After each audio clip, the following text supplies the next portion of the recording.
Hey everybody, it's James over here at Board Game Spotlight, and today we are checking out Terra, which is on Kickstarter, currently seeking funding. So, Terra is a cooperative tile-laying adventure where you're trying to escape a cave that's full of horrors and flooding and rock falls and all kinds of nefarious things that are out to get you.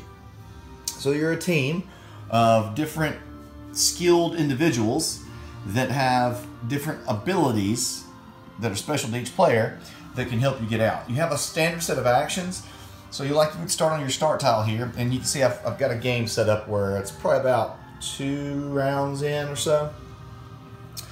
And you draw tiles and lay them out, and each tile has its own effect. Like this tile is a rock fall, this is a water tile, and I'll explain why this flood tile is on it in a minute.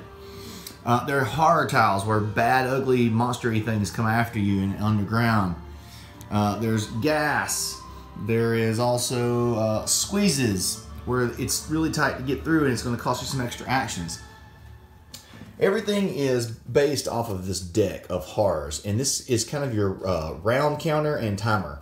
And so if you can't finish the game and get out and escape before you run out of horrors, you start taking way more damage and then you croak. Each player starts with 3 health, and if you take 3 health, they become unconscious. And if ever 3 of the 4 minimum become unconscious, then you lose. And it's pretty easy to become unconscious. So you've got, each person has a specific thing that they can do, and then most of them have a passive that allows. So like the diver, he is allowed to, if you're on a water tile, for 2 actions, and you only get 2 actions, so this would be his whole move. Your caver piece onto the board, you can move from water tile to water tile. So like if he was here for 2 actions, he could submerge and then come up on another water tile if there was another one on the board somewhere. So that gives him some great mobility in that way. The scout, she's able to move around and discard tiles from the stack instead, so she can kind of do what it calls pathfind. And in stealthy, she isn't targeted by the horrors. So let's talk about the horrors for a second. When they're spawned, my elephant meeple here is my horror. He's stampeding through the cave. And by the way, this is a prototype, obviously, prototype. And so the horrors, when they spawn, if they're within 7 spaces of someone, they move toward them. And sometimes you'll draw cards from your horror deck that you have to move them again. So they have a phase, you have an action phase, and then the horror phase. And when they're going to move, but if they haven't spawned yet, they spawn, and sometimes they can move again. And this is just the normal deck. There is also advanced deck that have like horror plus, and they have some other effects on them that make it even harder. So there's that. And here, there's also things like trimmers. So you roll a die, you can lose health. Gas spawns. So like here on this gas tile, each caver that is on that tile loses health. So part of it is you can only move 2 spaces, or you only have 2 actions. You can exert yourself to get a 3rd action, but if you roll the die and it's 3 or less, then you take a damage.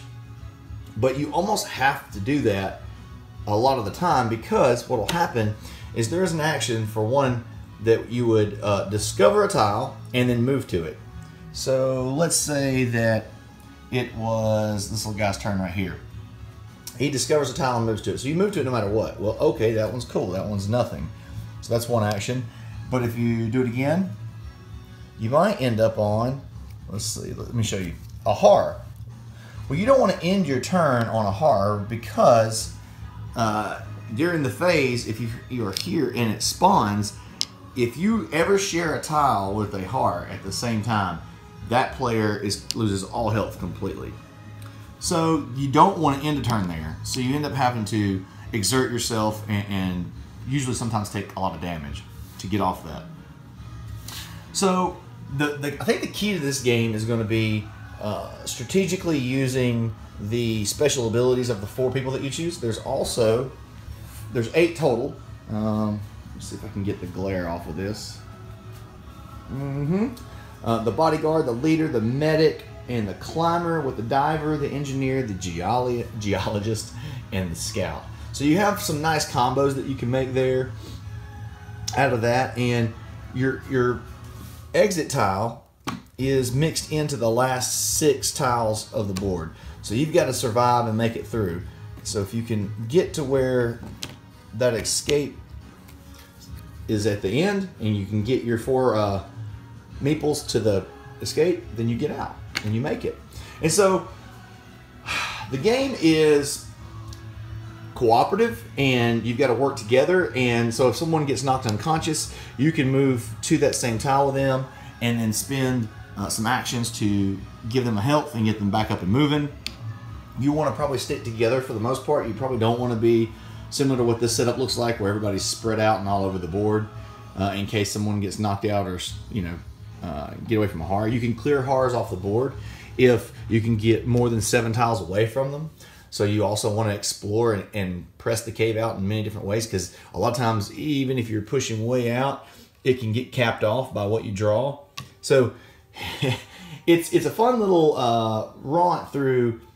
There's so many little things that come with the game, as far as when the rock fall happens and rocks fall. You've got these ledges that happen. You've got these ropes that you have to put up gas and hars and flooded tiles.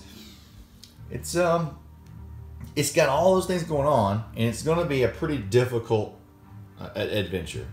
So if you like tile laying cooperative games where you have to do a lot of talking, a lot of discussing amongst each other about, well, hey, don't forget I have this action, so if you wanted to do this, then I could use my action on the next turn and help bring you back, or do this or that. It's going to take a lot of that cooperation amongst everybody playing. This can also be played solo. So as I was playing here, I got the 4 people and I just moved them around the board and did things on my own. So I completely failed on my playthrough. Everyone died. So this is Terra. It is currently on Kickstarter. Go give it a look and see if it's something you want to add to your collection. All right, guys. This is James with Board Game Spotlight.